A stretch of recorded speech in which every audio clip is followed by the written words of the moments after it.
In the words of the regular co-host of this show, Matt Castorina, welcome back to Top Bins, the show breaking down all the transfer news right now because it is the off season around England, Italy, and we got some World Cup stuff on deck. For those of you who have no idea who I am, my name's Kyle Bennett.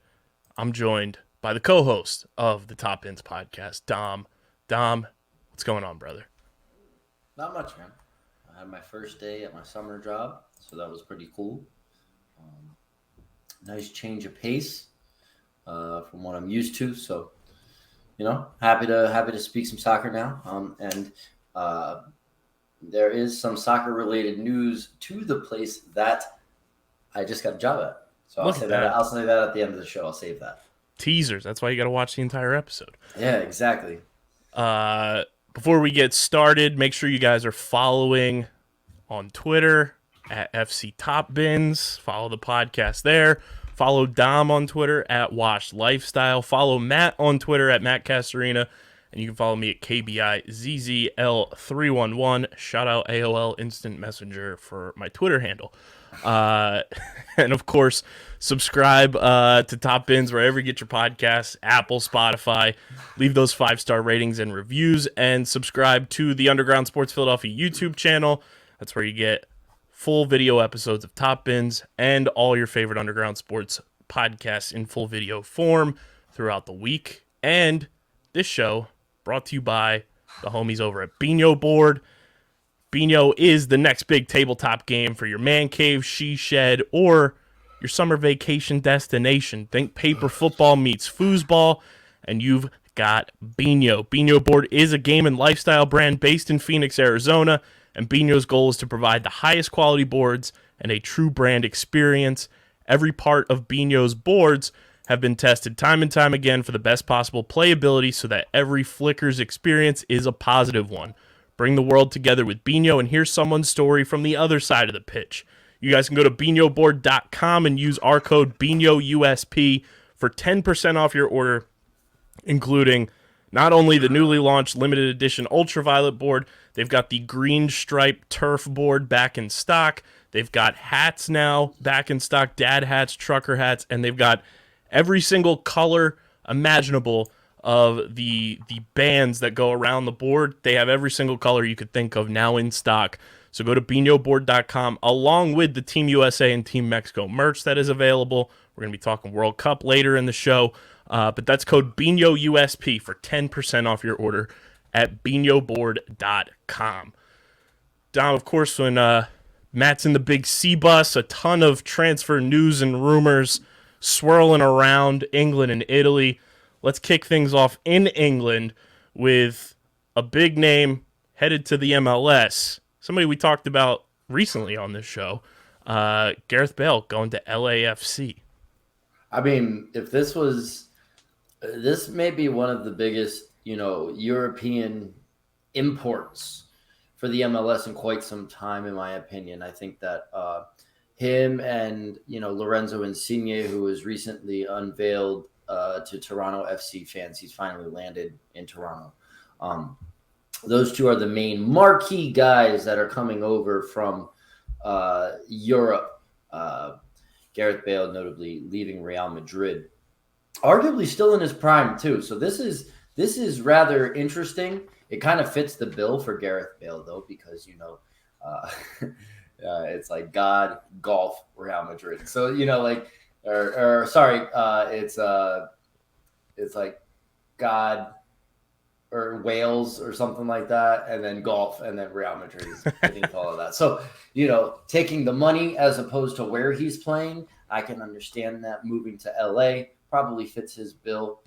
Probably some major golf courses out that way. I'm not too well versed on, where, major or really nice country clubs are. I'm assuming that LA has some really nice ones. So I'm interested to see how he plays in the league. I've seen some people really hype him up and say, has there ever been anybody who scored 100 goals in a single season in any league anywhere? Gareth Bale may be the first. I don't think that would actually happen. But he could be something crazy. And that LAFC team is looking kind of crazy coming in. Well, actually, they're in the middle of the season, so Yeah. I don't know when we can expect to see his debut, but I heard it's supposed to be like relatively soon now that they're back from like their mid-season break almost. Um, it is a year-long contract with LAFC. Um, but yeah, I believe he's supposed to like relatively soon, and like LAFC currently leading the way in the MLS for the yeah, Supporter Shield. They're in first place in the Western Conference. I mean, they're just it's loading up and getting better. It's kind of crazy. The Europe deals are always weird because the seasons end at different times. They go on at different times. It's like I remember the same thing happened with like David Beckham going to LA Galaxy, and then him coming back and joining AC Milan was always just a real. There was like lots of loan deals in place and tentative deals like if this works or if this doesn't work like Steven Gerrard and Frank Lampard basically came to like retire and just have fun and play extra soccer like in the summer when they were already done in an easier league. Andrea Pirlo did the same thing. LAFC, though, two European signings, right? They got both Gareth Bale and they got Giorgio Chiellini, one of which is a statue and just old man, and another one is a former Champions League winner. So you can't really in Giorgio Chiellini, you can't really say that he did that. So that's a little dig. I'm sorry. Anyway, yeah, the deals are kind of weird, right? It's like a 1 year thing. it's through 2023 for Bale. Yeah, Both Bale and Giorgio can make their debut against the LA Galaxy on July 8th. that's probably when it's going to happen.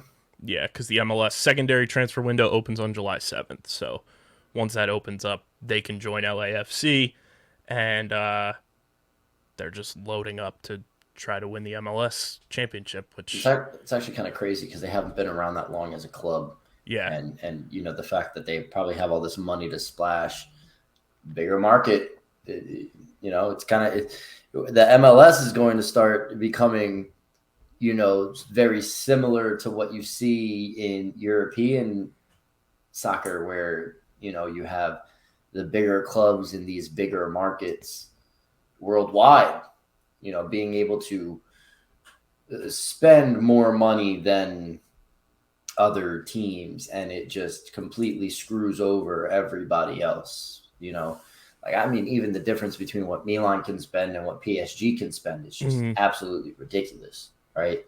So I'm curious to see if you'll see that in the MLS soon enough, where teams like the ones out of LA, the ones in New York, and other ones in bigger markets will, either have to make the decision, are we a team that's able to spend money, or do we have to focus more on our youth academy and develop talent and become a team that sells off young talent so we can buy bigger name players? It'll be interesting to see the development of the MLS now, because the MLS that has really increased in quality the last few years, both, with domestic players and players that they're attracting. It's always been thought of as a retirement league for European greats, and arguably it has been. But you're starting to, the guys like Gareth Bale, guys like Insigne, where they maybe still have 3-4 years in the tank where they can play at a top level club before, going and doing the whole MLS tour in the first place. These guys are coming in and deciding to choose the MLS, deciding to come live in North America and, play their soccer here. So very interesting to see and exciting to see the development of the MLS as we move forward. Do you think this is do you think Gareth Bale's the biggest MLS get since Zlatan? Yeah, I would say so. Zlatan was 3 years ago, something like that. Something like that. In Especially for Bale's age too. yeah, like I think it was 2019. So, yeah, for Bale's age, the accolades he's won, yeah, he's definitely. I would consider this move bigger than the Insigne move. So Mm-hmm. yeah, and the guys like Pirlo and Lampard and Gerrard and all those guys happened pre Zlatan. So I mean, Zlatan came in and scored an absolutely incredible 2 goals in his first game. So I can't wait to see what Gareth Bale does. I'm curious to see what the LA Galaxy do about this, to maybe not lose some steam against their city rivals, which would be very interesting to see. You know, if the two LA clubs can both attract big name, you know, European talent on the tail ends of their prime and try to bring them in and just create a massive, massive rivalry that would put the MLS on the map kind of deal. So It feels very Lakers Clippers. just with one team not just being terrible, though, Yeah. you know, because the LA Galaxy has always been a very solid MLS club. I don't think they've ever been awful for as long as I've been, you know, watching soccer. Mm-hmm. And LAFC have been kind of on like an upgrow, like kind of thing ever since their inception, you know. So Yeah, they got that Hollywood money. yeah, exactly. You know, they have other bigger name play like Carlos Vela's on that team and stuff like that. So I would be very interesting. It would be very interesting to see how that develops. I mean, yeah, the Lakers and the Clippers nowadays are, you know, both two quality teams with a lot of big name players, but you could argue that one of those teams at any given time in their rivalry is always like bad. Yeah. Like the Lakers, pretty bad right now. Bad. Like, I'm sorry. And it used to always be the Clippers, right? The Clippers were always like, oh, your team's going to win. So I think it's a little bit better than that. But it could lead to a crazy rivalry if the Galaxy decide to compete money-wise with LAFC. Stan Kroenke just continues to have big splashes across all of the teams that he owns. Won a Super Bowl with the Rams back in February. The Colorado Mammoth win the NLL championship. And then this week, the Colorado Avalanche win the championship. And now Arsenal gets a big 5-year deal done with a former Man City player, Dom. Gabriel Jesus signs with Arsenal. This is huge for Arsenal fans. I mean, absolutely huge. They've been needing, well, you know, Aubameyang was sold to Barcelona. Lacazette has had spurts of being the number 9 guy, but, you know, he's on the tail end of his career, so you need to look to reload. Gabriel Jesus can do that. He can play up top as a striker. He can play on the right wing as well. 2 positions that Arsenal kind of need help with.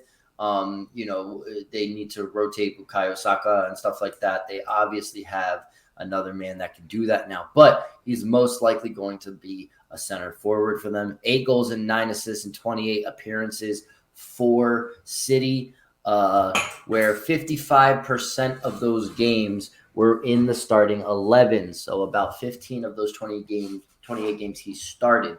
Gabriel Jesus, this is the kind of move that he was like ready for finally. He's been that rotation player at City for a long time, but he's also been a high profile player at City for a long time who always seems to get the job done when he plays. He's had a very good season this year. Very good season. And I think that this is the right kind of move where, you know, he jumps to Arsenal. He is now the guy. He's going to be starting most of the games. He's shown that he can pretty much stay healthy. So I'm very, very excited to see him get started with the Gunners, man. I mean, I have a soft spot for Arsenal. A lot of my friends are Arsenal fans. Some guys in a few of the FIFA discords I'm in are going absolutely nuts for this signing. They're extremely happy to see this. I didn't even know this was going to happen, to be honest. I know that he was getting touted by a lot of teams. There were even rumors that Milan was looking at him. And I mean, you know how I would feel if he got Mm-hmm. there. So, seeing how I'm very happy for them to see how excited they were when the news broke that he was joining Arsenal. This is exactly what Arsenal needs to move forward again as a club that used to be top 4 status perennially, right? So, yeah, I think that it's a step in the right direction for Arsenal. Do you think this will like define like this next time frame for like these next 5 years? Is this like a, you know, organizational like timestamp of success and failure because of this? I think that this is maybe the start of it. I think that I would argue that they need to make a few more signings in the midfield department, kind of in those holding midfielder spots. I think that they still need a signing or two. And I think they need to bolster the defense just a little bit. For Arsenal to be considered back, they need some big name signings. Gavi is one of them. However, they need a few more. They need, in my opinion, a bigger name center mid. They need a bigger name center back or something like that. And once they kind of have that skeleton, because they've got other guys. Odegaard has shown to be world class, right? Saka is starting to be world class. They've got guys on the left. They've got Emil Smith Rowe. They've got other guys, but I think that there's still a few signings away from being considered like, oh, yep, let's take Arsenal serious right now, because the top 4. I mean, they were gunning for. The Gunners were gunning for top 4 this year, just slightly outed by Tottenham this year. But if they want to compete, because Tottenham is going to sign players, that's just the case in point. They will sign players. Look who their coach is. So if they want to get back to that top 4 kind of, stature, they're going to have to compete in the transfer market. Maybe they can't do it all in the summer, and they make do with what they have until winter, which will be kind of weird to see because, the World Cup is happening in the winter, and the transfer market may happen after the World Cup. It'll be or if it's around the same time, it's going to be very hard to get deals done. It's going to be very interesting to see. I just don't think that Arsenal can be considered back, in my opinion, because of what I know Arsenal used to be. I just don't think that they're there yet. I think that they're a couple steps away. They did also make a big splash to go get a U.S. goalkeeper, Matt Turner, also heading to Arsenal, New Jersey native. Sick. Where's he from? Park Ridge, New Jersey, went to St. Joe's Regional. He's 28. He is heading to the Premier League, and he's just joining from the New England Revolution Good for him. go to Arsenal. I think he got a pretty massive contract as well, if I'm not mistaken. But Arsenal, double moves. They get the big splash, and then they're going and getting, taking a bet on an American goalkeeper, which, it seems like a lot of Premier League teams are now starting to take a little bit of a gamble on some of these American guys. Yeah, I mean, he's most likely going to be a squad rotation guy as well. I know that they're selling Bert Leno because Ramsdale has been shown to be the number 1 guy there. So it's going to be tough for him to break into the starting 11 pretty regularly, but Arsenal has quite a few competitions that they play in, and you could see him get some time there. I do agree with you, though. We have seen a pretty consistent pattern of American and especially goalkeepers, American goalkeepers in the Premier League. I mean, Tim Howard who played for Everton for the longest time. Brad Goujon kind of made his way around the league. What's his first name? Stefan. He plays for Manchester City. There's quite a few American goalkeepers in the Premier League. So the one thing that that the USA knows how to do is, develop goalkeeper talent. I'll tell you that. So, but what we are seeing, and to play to your point a little bit more, is maybe not just the Premier League, but we're starting to see Europe in general just take their chances on a few more Americans than we're used to seeing. And what I mean by that is at a higher level. Mm-hmm. The bigger teams are signing American players. Not your, you've got a couple guys, like Conrad, who was a Barcelona kind of academy product, he's now playing in France. Even like DeAndre Yedlin, he kind of had a fall from grace, but he's still playing in Europe. But guys like Brenden Aaronson, who is his stock is on the rise.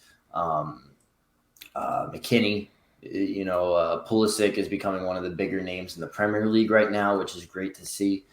Josh Sargent, who's been playing a lot in the Bundesliga. And those are just to name a few, right? Long gone are the days that we see like the U.S. men's national team filled up with players that play in the MLS. Like these guys all can like claim, hey, I play for a big European club.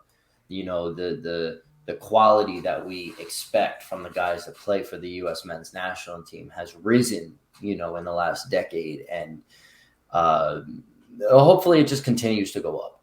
I think that also puts a lot of pressure on youth programs domestically as to how they develop talent. I do think, and this is kind of going away from the point that we were talking about, I'm kind of going on a tangent, but I do think that there has to be a major culture shift in the United States with its regards to youth athletes and how they develop athletes, because Europe just does it different. And that's the reason that these guys are so good at such a young age, right? By the time these guys are 18, 19, 20 years old, these guys are top talents in the world because of how they've learned to play, right? They're at 12, 13, like dropping out of school essentially and joining a soccer academy, which does educate them a little bit, but they're learning more how to be a professional and basically living, eating, and sleeping in soccer every single day. And I think that in the U.S., it's a little different, right? In the U.S., you have to go to school. You're going to play in a youth program. You're going to do all of that while going to school. So you're going to sacrifice the rest of your life, for two things, which, I mean, in essence is still the same thing that,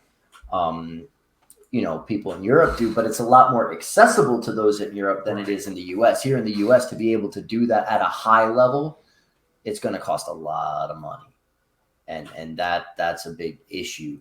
It's not like you just go try out and they sign you, right? In Europe, these academies have tryouts, and you go and try out, and anybody can make it. You could be a kid that, from a family that makes no money. You could be living on the street. You go to this tryout, you impress, they're going to sign you to a contract, right? Imagine that, being 9 years old, you sign a contract, right? Like it's so different.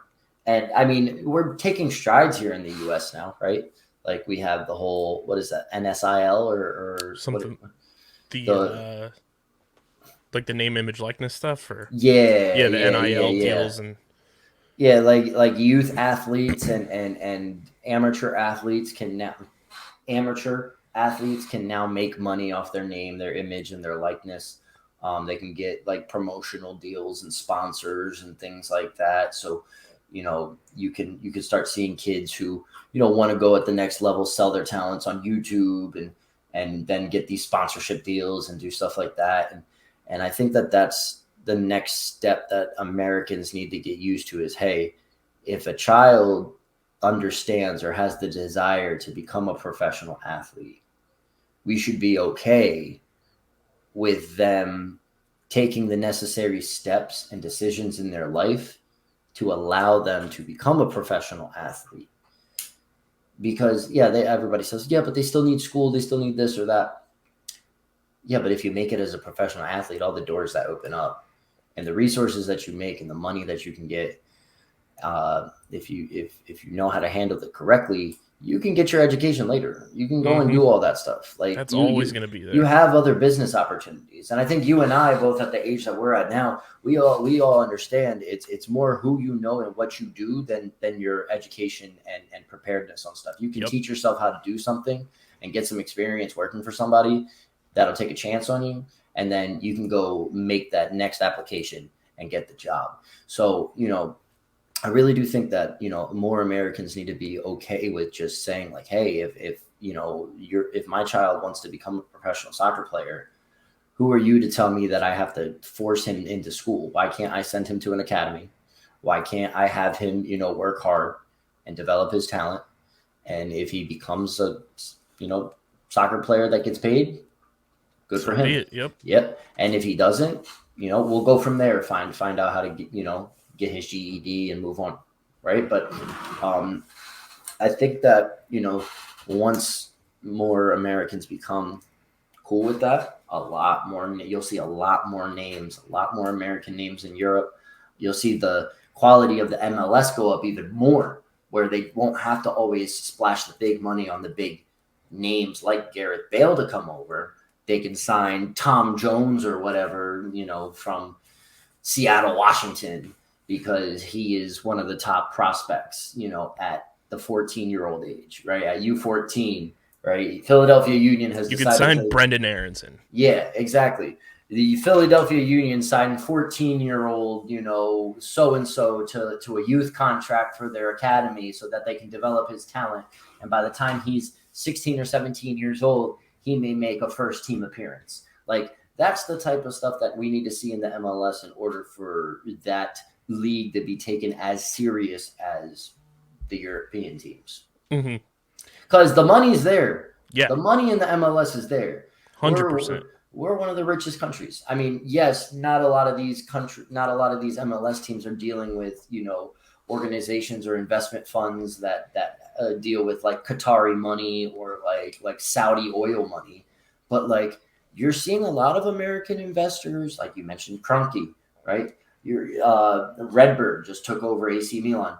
Like, a lot of these American investing groups have been buying soccer teams, right? And even like American athletes, like Kevin Durant, obviously with the Union, James Harden with Houston, like LeBron James with Liverpool. Like, you've got these guys that have the money, and the MLS teams are not owned by some chumps, right? The money's there. It's just who wants to go play in the MLS, right? Like, and part of that also goes with, the fans. The fans are kind of stupid, right? Like, I've seen some people on Twitter say, yeah, well, the MLS is going to be nothing until we can, play in the Champions League. But it's like, no, that's a European competition, right? So it just has to be lucrative enough for big talents to feel like, hey, I want to go here. This is what I want to do. These teams are just as good as the teams on the other side of the pond. Exactly. And the Matt Turner deal too, big money, 7.5 million pounds that can go up to 10 million. That's crazy. Big money there. So Arsenal making some moves. What do you make of this Ronaldo to Chelsea rumor? It's not going to happen. It's stupid. Nobody's going to listen for the amount of money that it takes to sign Cristiano Ronaldo / the amount of money that Cristiano Ronaldo thinks he's still worth. It's not worth any team to sign 57-year-old Cristiano Ronaldo. You know what I mean? Like what is he, 40, 41, 42? Like take his age. He's like almost the same age as Zlatan Ibrahimovic, and look at the difference in the pay. And then come talk to me and ask me, do you think he's going to go anywhere else? No, he's trapped at United now. He's legit trapped. There was a team interested. Bayern Munich was interested. Ronaldo's agent offered, and Ronaldo was like interested in going to play in the Bundesliga, but then Bayern were like, we're not paying that much. Especially when we can just go get Sadio Mane instead. Yeah, they're like, we signed Sadio Mane on a relatively affordable deal. We're not paying, that much money for Cristiano Ronaldo. And on top of that, the German, 50-50 rules and all that other kind of stuff that goes into play would probably affect, ticket sales and cost of other things. And the fan investors would not be very happy with the price increases, especially even a team like Bayern Munich. Like, it's just, I don't think that Ronaldo goes anywhere. It just doesn't happen. No. And Chelsea of all teams, there's no way one of Chelsea's main rivals is going to sell one of their most iconic players to them. There's no chance. Especially with a new like ownership group coming into the fold. It just makes no sense. If they do that, if you thought the fans already turned on the front office of Manchester United, watch what happens if they did that. Because, yeah, they could sell, if they decided to sell Ronaldo to West Ham, like, okay, cool. West Ham, we'll sell him to West Ham, whatever. But Chelsea? Come on, there's deeper lying themes to that than just Chelsea have the money and, Manchester United need to get rid of Ronaldo. Yeah, only way Chelsea's getting that is if, like, they gave Manchester United, like, stock in DraftKings or something. Stupid money. Like, or, stupid money. The Manchester United owners now own part of the LA Dodgers. Yeah, like, stupid money, like, would have to do that. There's absolutely no way. And also on top of that, like, Ronaldo would probably start because Lukaku's leaving and they don't really have a striker, but you're making your rival, who's already higher up in the table than you, better. This guy was like third in the league in goals. Like he still can do it. Obviously, the only issue is is the Ronaldo effect true now, where he makes the team technically perform worse. But does United really want to take that chance and see if that happens? No, I don't think so. I think that Ronaldo is just trapped at United till he decides to retire or move to the MLS. He's 37 now. He'll be 38 in February. So, yeah, there's nobody that wants to pay upwards to, I don't even know how much, like $1 gazillion, over £100 million to sign Cristiano Ronaldo. It just makes no sense to me. Yeah, I mean his 2022 salary is $26.5 million. Yeah, who wants that on the books? Nobody. Come on now. You did bring up West Ham. They just made a big 5-year deal splash. Areola heading to West Ham. Is this the goalkeeper? Yes. 5-year contract coming over from PSG. Well, he was already over there. He was on a loan deal at first with West Ham, so this is kind of the solidifying deal, right? Permanent 5-year deal now. Yeah, he was with like Real Madrid, then he went to Fulham and West Ham for a couple years, and I mean he's kind of just been on loan from PSG for the longest time. Finally, he's a good talent. I mean, he's 29 years old. For his one appearance in the Premier League this year, he conceded 1 goal. He played 10 games in the Europa League, conceded 8, and had 5 clean sheets. Not bad. He's kind of been a rotation player for West Ham, but it seems like West Ham are going to, if they're making the signing, he is going to be their starting goalkeeper. I mean, he has a pretty good, record, given the small amount of chances that he's been given, right? But, I mean, this is a guy that, has made 3 appearances for the French national team. Again, he's 29, which in goalkeeper age is still very young. And, he just made the move. There is no space in PSG for another goalkeeper. I mean, Donnarumma signed for big money and still barely gets any playing time. So there's no chance that Areola is going to get even more playing time. So I think that this is the right move for him to do. I mean, if you want to think about this too, it's even crazier. You want to hear this? This man has won a World Cup. He's won 3 French League championships. He's won 1 Spanish La Liga championship. He's won 2 French Cup titles, 1 Spanish Super Cup title, 2 French League Cup titles, 4 French Super Cup finals, and 1 Under-20 World Cup with France. He's been around. Like, he's been playing professionally for quite some time. Like 2012, 2013, he won the league with PSG. Like, he's been with PSG for a long time from a young age. He won 2 years ago La Liga with Real Madrid. He was on the World Cup winning team in 2018 for France. This guy has been around the block for a while, and I think that he's now starting to just make a name for himself rather than ride the coattails of, these huge teams that he thought he was going to be able to break through, where, they just have the money to buy the best talents and replace you at any time.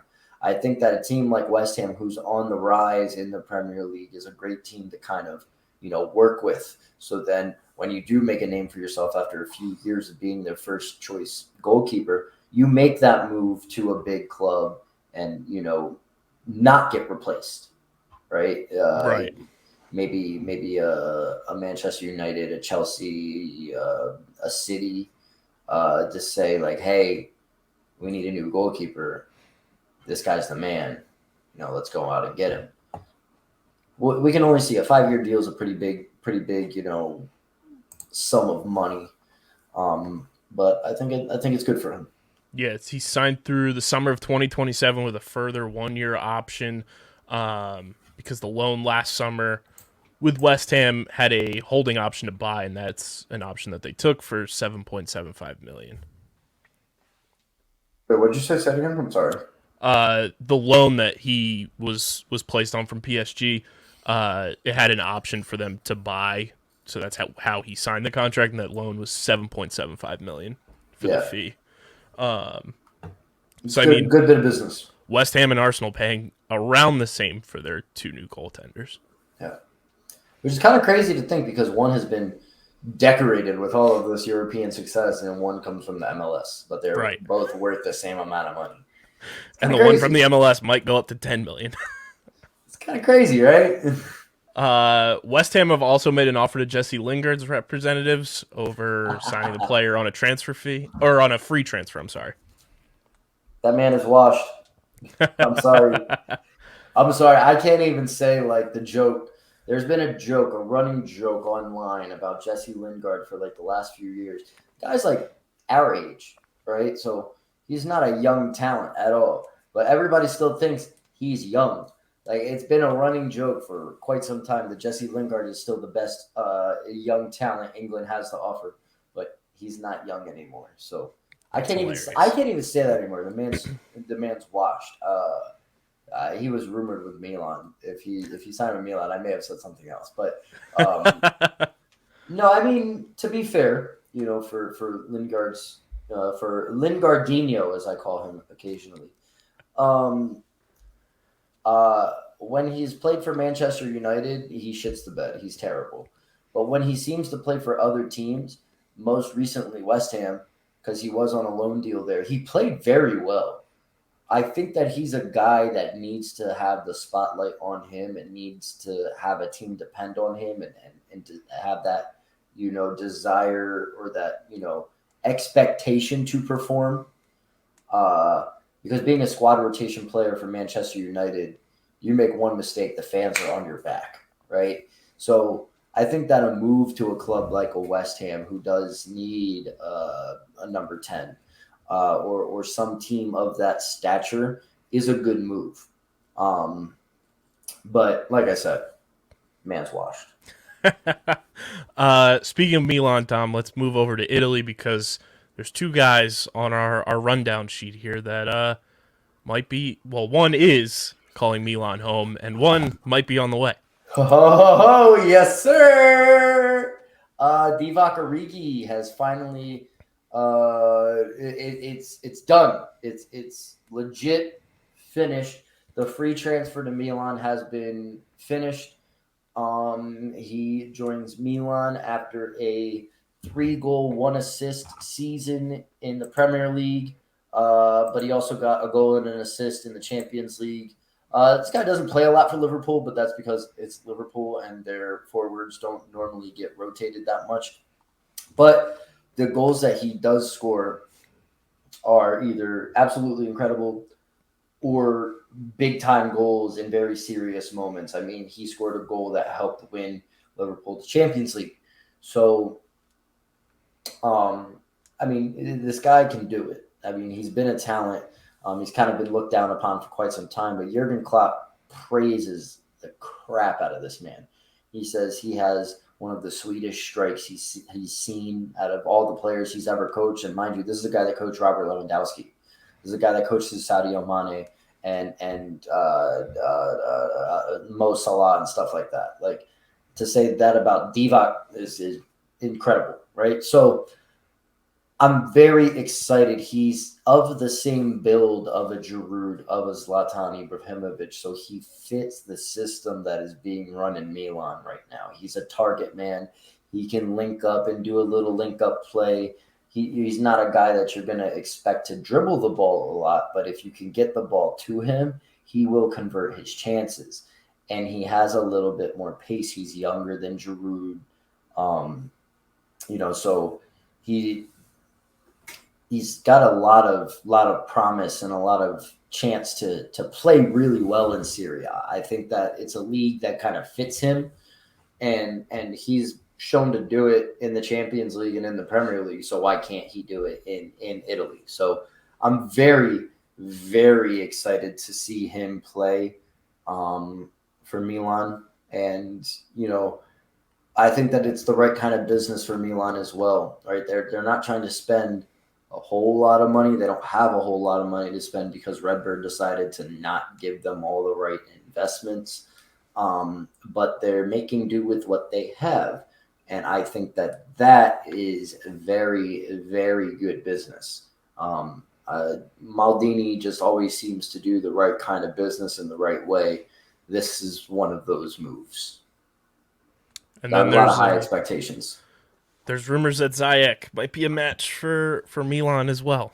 Yeah, Hakim Ziyech is a right winger from Chelsea who does get some playing time with Chelsea, but hasn't lived up to the expectations that he had coming from Ajax when he was scoring worldy goals. He was a very good passer of the ball. I think Matt and I have talked about him on the show before a few times. Ziyech is a guy that is a little creative on the right wing. He has a very high percentage of progressive passes received. He's a guy that Chelsea looks to move the ball up to, and then he can continue that build-up play or find that pass. He's kind of, and I think, for Milan, this is a guy who fills two positions that they do need filled, where they can put a squad rotation player in one of the spots, but not be out two spots, right? He can either play center attacking mid right in the center of the field, or he can play on that right wing, where Milan can then play like Brahim in the middle or Salamakers on the right or whatever they may need to do to match this up. I think that this is the right kind of signing for Milan because he's a utility player that can play those two spots that are needed to improve without having to go out and spend money on the other position as well, right? He's a guy that is a very good passer, right? And that left foot of his is very, very good. And on his day, he can score crazy goals. And I think that they need that. Leao is the guy that kind of can dribble himself into the box and score inside the box. Ziyech is more of the guy that can dribble himself into some space outside the box and spread the defense out because they're going to have to play him or he will shoot. So I'm hoping that they can sign somebody like him. A lot of the other right-wing links for Milan right now are like the rumors are kind of dying down. They're not looking too good. So, if he does come in to Milan, I think I think it's a very, very good signing for them. And I'd be really excited to get started with him on our right side. And then your rivals, Juve, looking to get Di Maria in. Who? Who? I knew that was coming. Who? They barely made top 4 this year. Who? Rivals. They can sign a 40-year-old Di Maria. I don't care. What is Juventus doing? Signing old players in the twilight of their career. They're going to get like one good season out of them, and then poof, they're going to disappear from Juventus onto the bench. They got to fill the old man roster spot. Yeah, they changed their nickname from the old lady to the old man. It's crazy. I heard that this wasn't actually going to happen. I don't know if any news has changed. I don't pay attention to Juventus transfer rumors, but from what I've seen on Twitter, official today. What, he's actually signed, or he's agreeing to join Juve after the Barcelona flirtation, according to Goal.com. Okay, so because I remember last time I looked that he wasn't going to, but look, even if he does, I don't care. I really don't care. It's a 1-year contract. Yeah, you see, they don't even have faith in him. They don't. They don't. Like, if they did, they would sign him for more than a year. But they know he's old, and how old is Di Maria? He is 34. Yeah, like, you're signing a 34-year-old right winger who in the league last year had, in 26 games, 5 goals and 8 assists. In the Champions League, only had 1 assist in 5 games. Didn't even make an appearance in the Coupe de France. So, like, come on. Like, what are you expecting from this guy? I mean, are you expecting someone to be a little more creative and provide service to your strikers? Because, I mean, that's what he'll do more than score goals now for you. Obviously, this is a step forward from a guy like Cuadrado, so Cuadrado can play right back. But I just don't get it. I mean, Allegri doesn't like young players. We know this. But this, I don't think, is the right sign. I think this is a misuse of funds from Juventus, and I love it. Goal.com is basically saying that his plan is to remain in European football for another season before heading back to his homeland, and that he's got the World Cup to think about in 22-23 and wants to be competing at the highest possible level prior to that tournament. Wait a second. He wants to stay in European football with Juventus? One of the most serial UCL bottling teams I've ever seen. He thinks that's the right step. Hey, I want to win a Champions League. I'm going to sign with Juventus.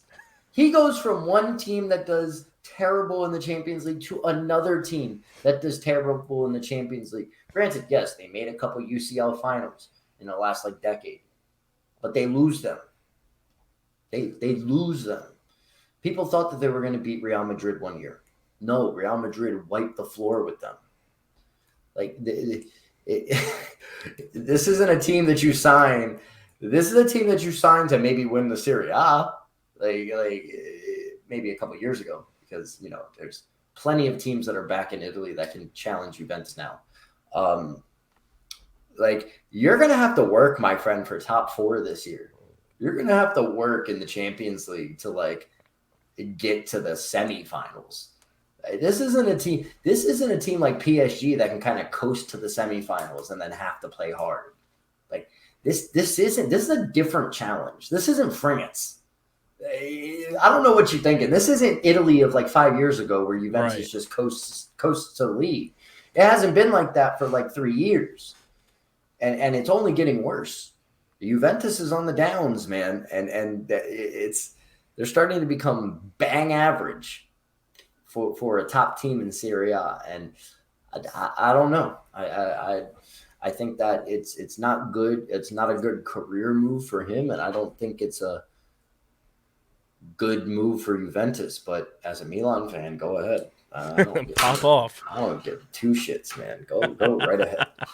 Has there been anything else in Italy that's come across? Well, I obviously mentioned Lorenzo Insigne leaving Napoli, going to Toronto FC. Did you see the blazer he wore in his introductory press conference today? That man today? No. Yeah. Hold on, I gotta see. We tweeted it from the Top Ends account. It screams that it was gifted to him from Drake. Hold on, I gotta see this now. Oh man. Oh, with the monogram LI too. Yo, what? Yeah, Lorenzo. So let me just say this. I'm gonna go off cuff just a little bit. What more of a perfect player aesthetically to sign for Toronto FC than Lorenzo Insigne? This man screams Toronto. Yes. Like the fade, the perfect the beard line, the style, like sunglasses indoors. Just screams like I belong in Toronto. Like if he signed it for LA, he'd look out of place even in LA. If he signed for New York, kind of look out of place in New York. Well, New York can't even afford, a normal size banner for when they win a title. So we don't say that. If he signed in Philly, he would be made fun of by the Philly fans. Like without them realizing, like this is probably the best player to ever play for the club. So like, oh my God, what is this? This looks like a bathrobe that was converted to a suit, like a blazer. What the hell is this? It looks like, when you're away on like a bachelor party and the bachelorette party and they get the monogrammed robes and everything while they're having mimosas for brunch and stuff. That's what it looks like. Crazy. Other transfer news, I don't really know of much. I mean, there have been rumors in Milan for quite some time of Renato Sanchez. PSG has kind of seemed to enter the fray with that one. So who knows? I heard that PSG isn't willing to pay what Renato Sanchez is looking for, and if that's not the case, then Milan can kind of swoop in still. I did see he was in Ibiza. Maldini went to Ibiza for his birthday, obviously. But when Maldini goes to Ibiza, it's more than just for pleasure. A couple of years ago when he went for his birthday, he also met up with Theo Hernandez, and we all know how that worked out. So, I saw that he was in Ibiza. I saw that Charles de Ketelaere, the Belgian kind of attacking midfielder from Club Brugge, was there in Ibiza as well. So who knows who Maldini was talking to in the off time. But I don't know. I kind of have kept my head clear of transfer rumors for so far. I look every now and then on Twitter at the Milan accounts that kind of pop up. This one guy that I follow has been trolling idiots on Twitter by quoting himself as the source of these fake transfer rumors. Like he said, like Heung-min Son was offered to Milan and he wants to sign. And then he said source and he tags himself. And like people like have been quote tweeting him saying like, oh my God, I can't believe it. Like it's literally it's like the fake Woj and Adam Schefter tweets. Yeah. So like, I can't even like take anything I see online serious. There's a couple guys whose opinions I trust a little bit more than others, but I haven't really been keeping track of too much. It's the summer. I've been busy and it's just there's always rumors that come up that never come true. And I always fall into the rumor mill hype train way too early. And then, I go into the season like, oh, this guy didn't go anywhere. Like what's going on? So I kind of have steered clear of the transfer rumors. So that brings up, last week we had the World Cup cities get announced for 2026.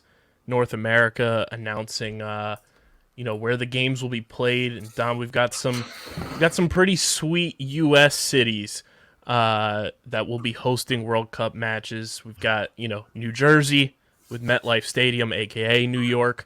New Jersey.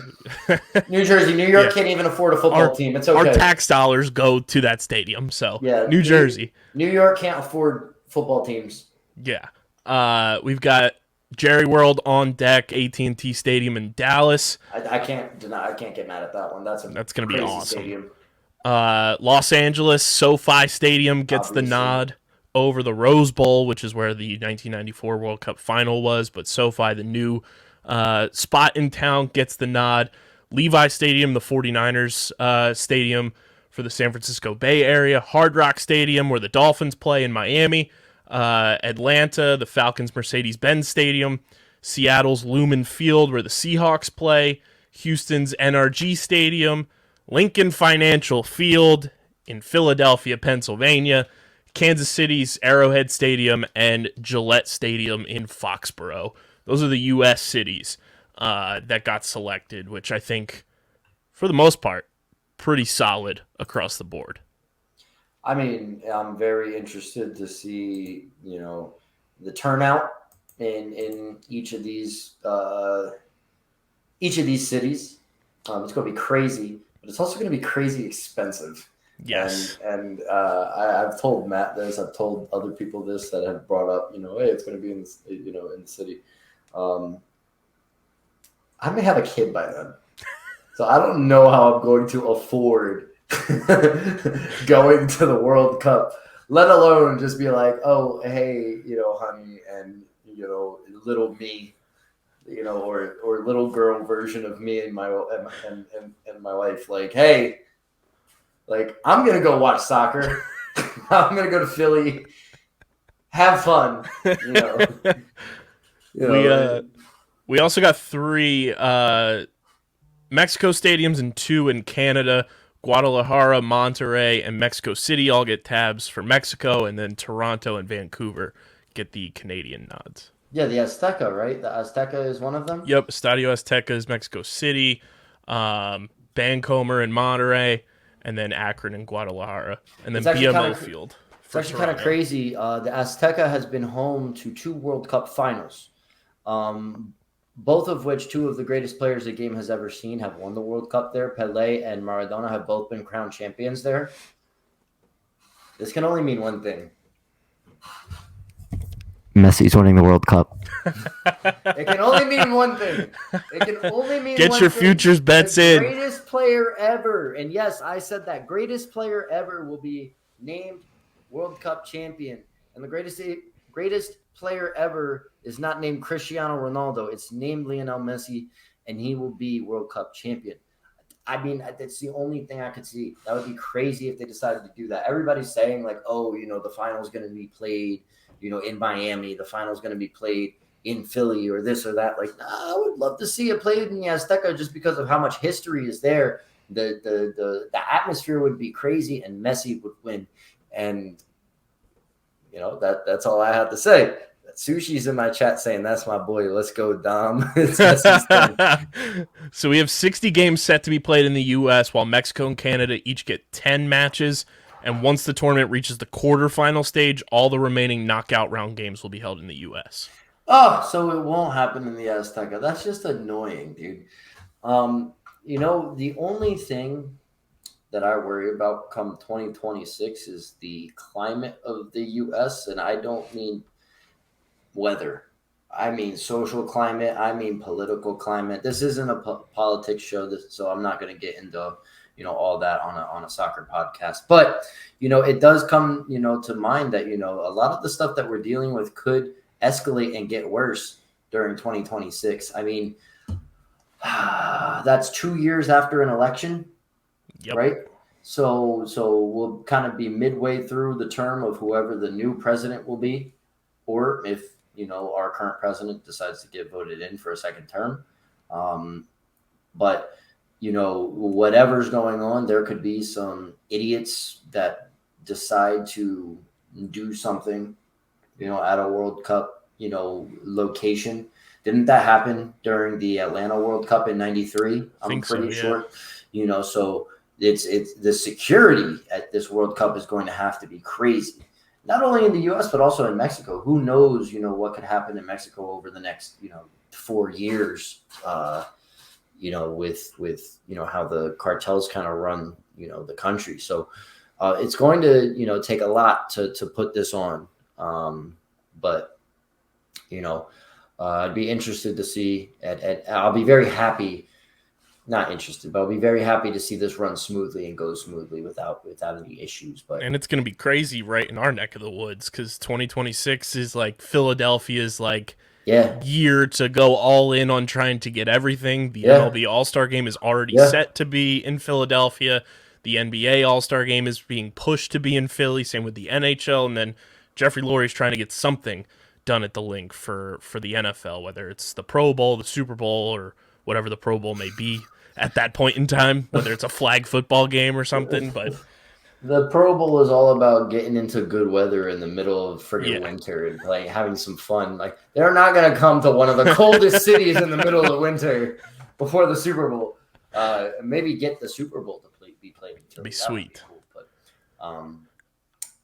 whatever's going on with the World Cup, somebody get us credentials. Yes. So I don't have to pay for a ticket. Save me and credential my us future now. family's future and college fund by Credential us now. credentials.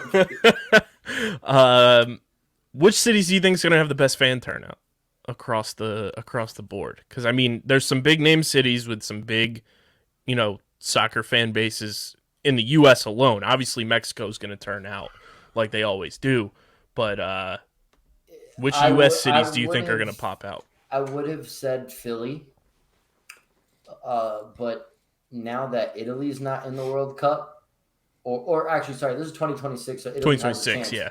If Italy does qualify for that World Cup, Philly, if Italy plays in Philly, if the U.S. plays in Philly, the turnout would be incredible. A U.S. versus Italy group stage game in Philadelphia would be massive. Crazy turnout. I think that Miami will have a big turnout. I think just for the sake of just showing up. I don't think that there's a huge soccer, fan base down there. They do have Inter Miami FC and stuff like that, and the Orlando. And by then, Messi will be with them, right? I think so, something like that. So there could be big turnout there. Maybe LA, Houston. They maybe more of the southern states, just Houston because and Dallas. Any of the border states, I think, would have major turnouts too. Especially, if Mexico plays in a U.S. city that's along the border, that would have a huge turnout as well. So I'm interested. I think that Philly will have one of the bigger, turnouts. I think that there's a big soccer fan base here in the area that could do a lot, right? They said the Muskets would be out for that one. You're talking about Philly. Talking about Philly? Talking about Philly, or are we talking about Boston? We're talking about Texas. Texas. Texas, there's a different joke. I'm going to refrain from making that joke. But there's another joke that was in my chat right now. We're going to take a little aside. What's the best thing about Switzerland? They're neutral. I think it's the flag. It's a huge plus.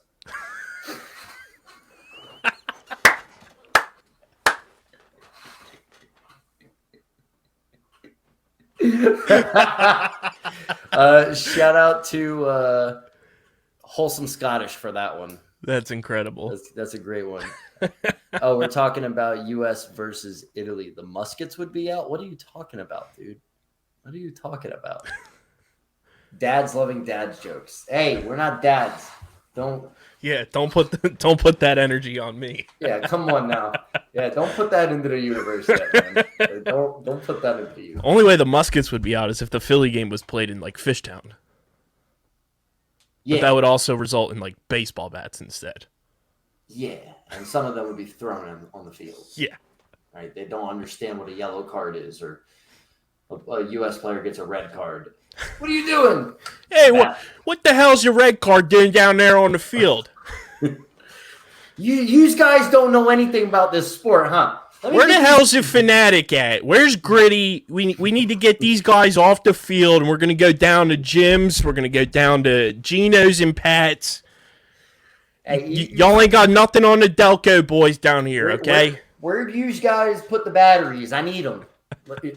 Give me the batteries. Where the hell's Santa Claus? I'm trying to throw some snowballs at him, even though it's the middle of summer, okay? Jesus. Where's the water balloons, guys? Where'd you go? Where'd you guys go? Come on now. Hey, this is Bob from Delco. I'm on 94 WIP. This World Cup stuff, it's interfering with my baseball schedule. I'm sick and tired of it, Angelo. Yo, that is going to happen. I'm telling you, there's going to be like 3 different WIP callers that say, I'm tired of this soccer bull crap. it's getting in the way of my Philadelphia Phillies who are losing, and I'm tired of seeing them. The real lose. football doesn't happen until September down there at the link. This footy bullshit is a bunch of nonsense, Angelo. I'm tired of them invading Lincoln Financial Field. Get these foot fairies out of here, Angelo. Oh my God. I'll hang up and listen. First time, long time. Over under 2.5 callers. That's the money line. Let's take the over. The real thing, it'll be what gets more callers, World Cup callers or Flyers hockey? Flyers hockey. I might lean World Cup. I'm tired of these Philadelphia Flyers losing these games. Why they got to come over here to the link when they got a whole soccer stadium down there in Chester to go play at? I'm tired of this. Ike Reese, I'm going to need you to go tackle them down there and take back our stadium. I would put good money that at least one WIP caller calls to complain about the traffic. Oh, 1,000%. Because there's going to be multiple games played. They're taking over the apartment buildings, Angelo. I don't know what you want me to do. I gotta loan out my apartment for the whole month on Airbnb for this nonsense. I'm being forced out of here by some foreigners. That's what they're going to say. I'm telling you, it's going to happen. I got to live under the bridge for the next month, Angelo. It's ridiculous.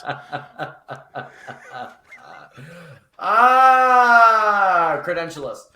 Credential us now. That's funny. I feel like there's at least 3 of these that are like doable though.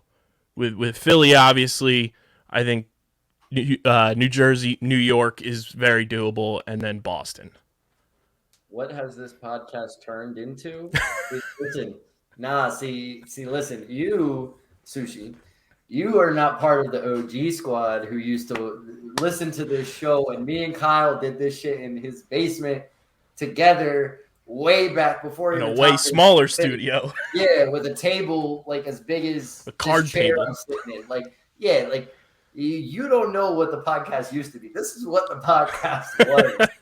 We were banging hand over fist for Jake Arrieta to sign a contract with the Phillies. Imagine someone who's listening to this without having any context. I mean, yeah, if they don't know, perfect. If they don't know that we're from like the Philadelphia area and we're making fun of the Philadelphia accent, like, oh, it's great. That's the thing, like that. Oh, look, a soccer podcast. You guys don't know it. What is going on here? I went from listening about Di Maria to Juventus to 2 guys with the hoagie mouth. Yeah, to some crazy accents getting mad over the world. What is going on here?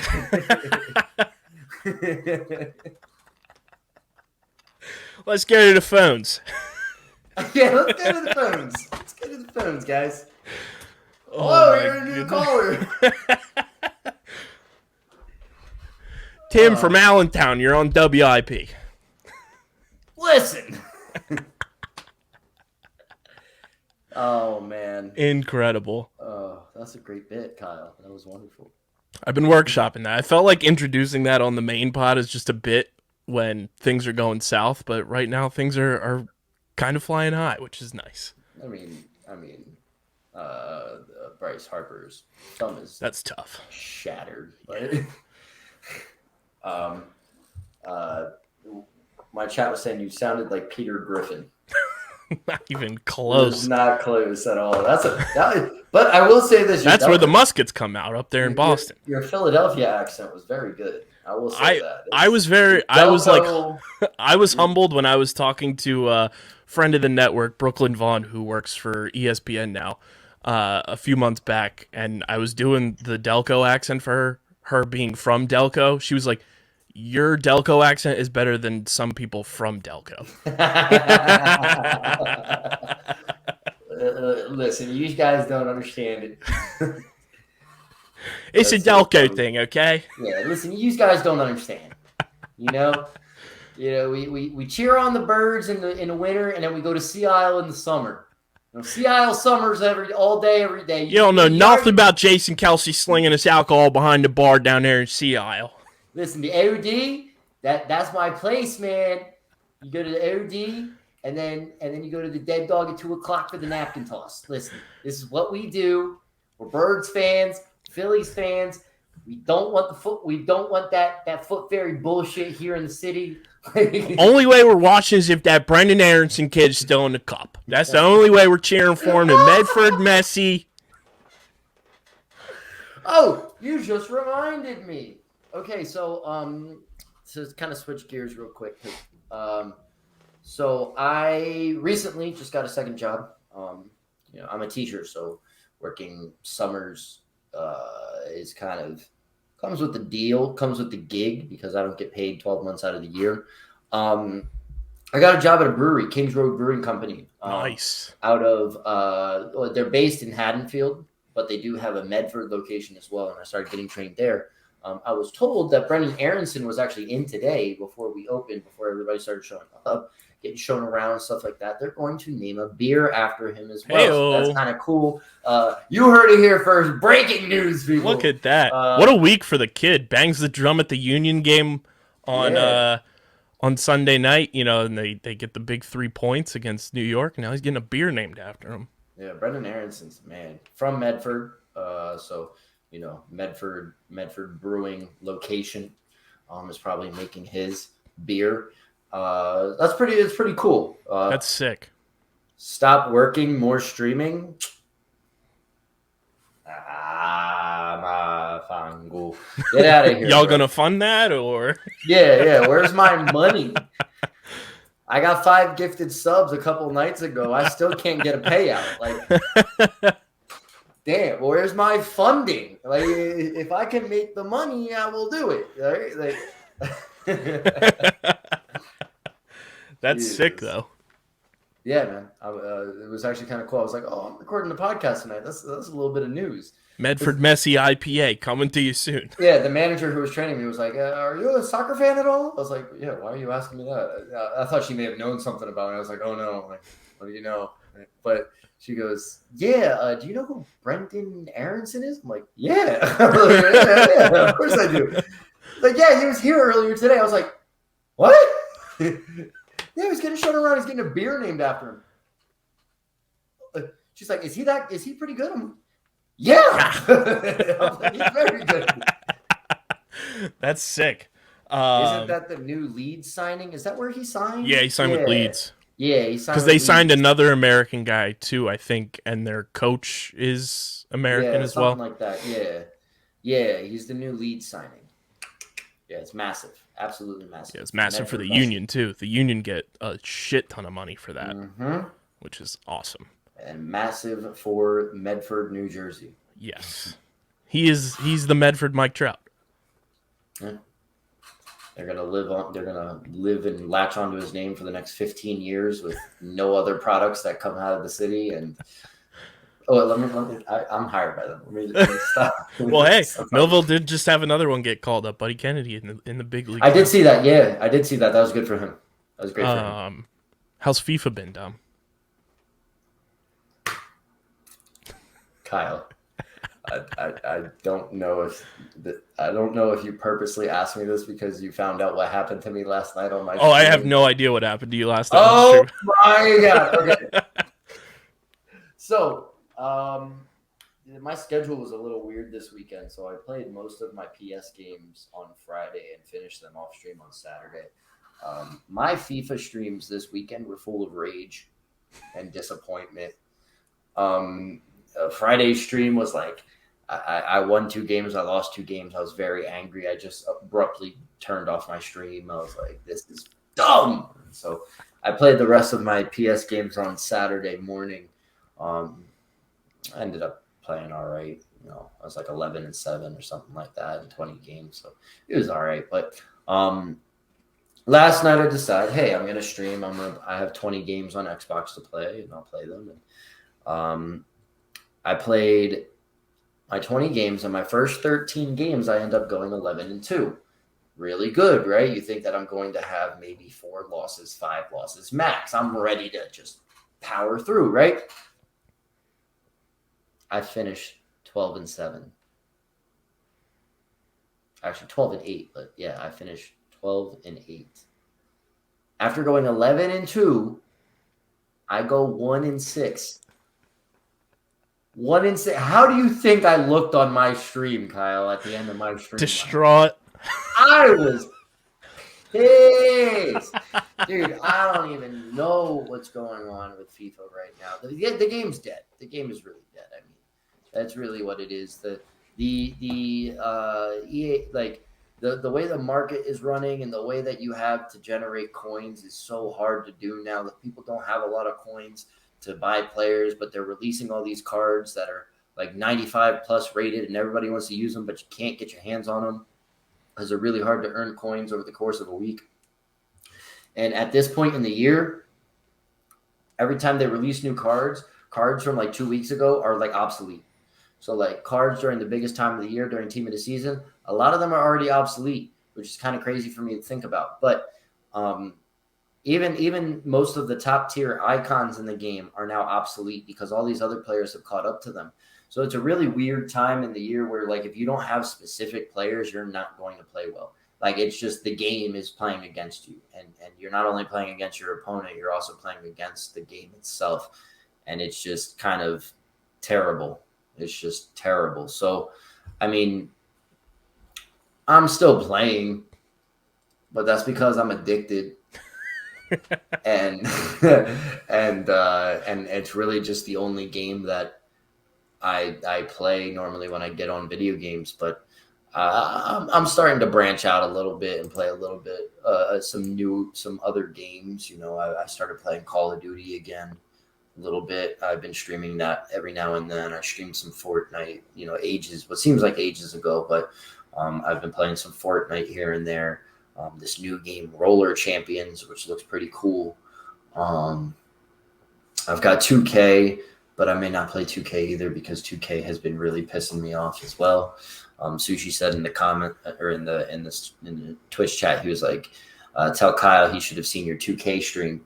My 2K stream was even more rage filled than last night's FIFA endeavor. Like 2K was absolutely ridiculous when I played 2K. It was bad. It was really bad. Like if you think people that play FIFA are annoying, Kyle, let me explain what a 2K game against a rat looks like.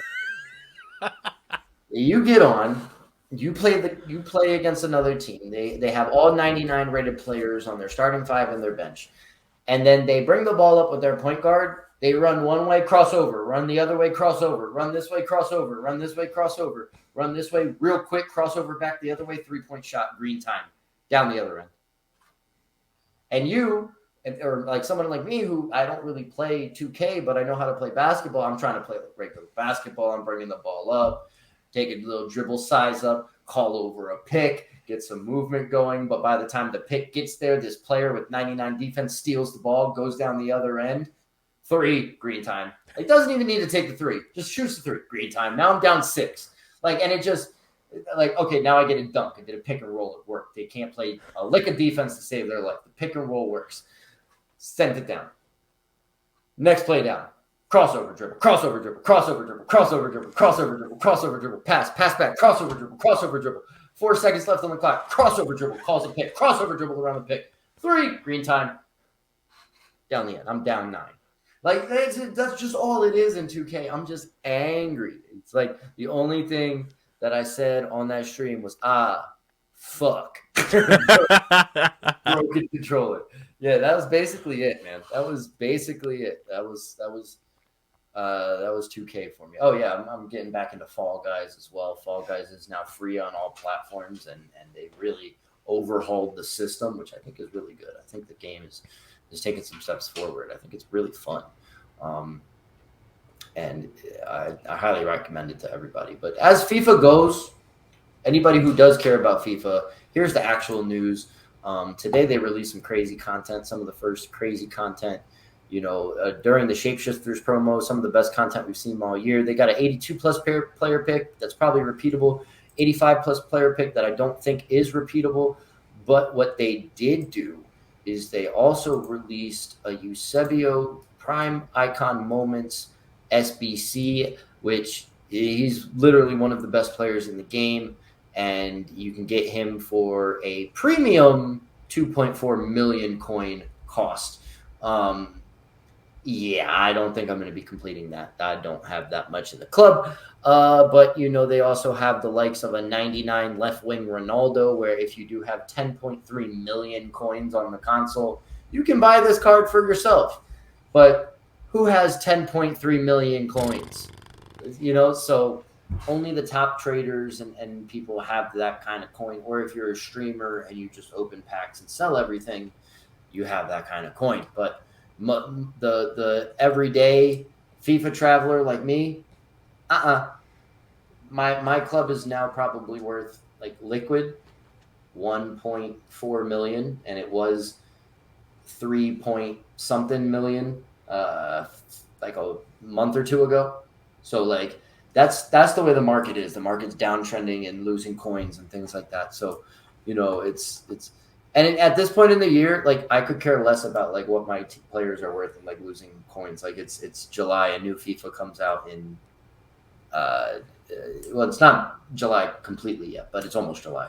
But a new FIFA will come out in like 3 months. So there's really no reason to even like freak out like and be like, oh, I can't get this player or whatever. Like I could care less.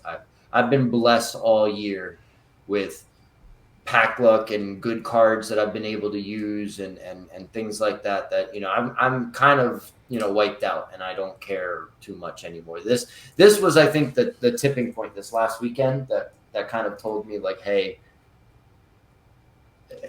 move on.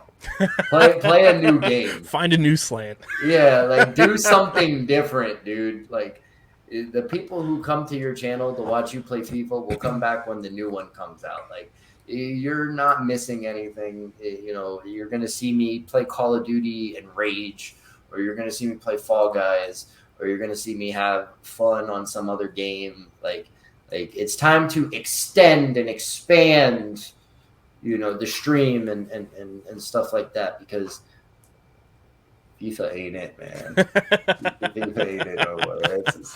I can't tell you the next time I'm going to hop on this. Who am I lying? I'm going to play on fucking Wednesday or something like that.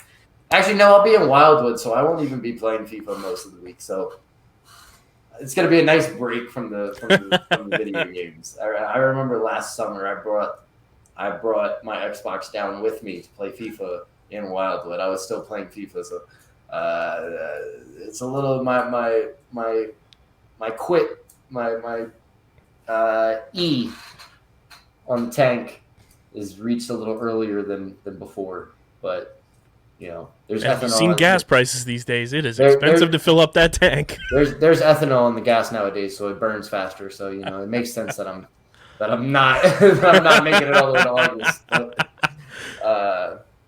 yeah, that's that. That's the FIFA update. If you want the FIFA there update, it is. 2K sucks. That's the FIFA update. There it is, everybody. Thank you guys for tuning in this week. Matt will be back from the big C bus next week, talking all transfer things. I'm sure he's got some things in the chamber ready to rock and roll, for this off season for you guys. Make sure you're following us on Twitter at FC Top Bins. Follow Dom on Twitter at Wash Lifestyle. Follow Matt on Twitter at Matt Castorina. Subscribe to the Underground Sports Philadelphia YouTube channel so you get full video episodes of Top Bins and every Underground Sports Philadelphia podcast. And, of course, subscribe to the podcast feed, Apple, Spotify, wherever you get your podcasts. Follow Dom's Twitch channel, twitch.tv/aharryape, right there for you. And big thank you to Bino for sponsoring this episode. You guys can go to binoboard.com and use code BINOUSP for 10% off your order. That includes their boards, accessories, merch, you name it. Use Bino USP for 10% off your order at binoboard.com. Dom, it's been a fun one. We normally don't go an hour and a half, so this was Monica just texted me and said, calm down in there, so this has been a good one. But this has been another episode of Top Bins, and until next time, Matt and Dom, we'll talk to you next time.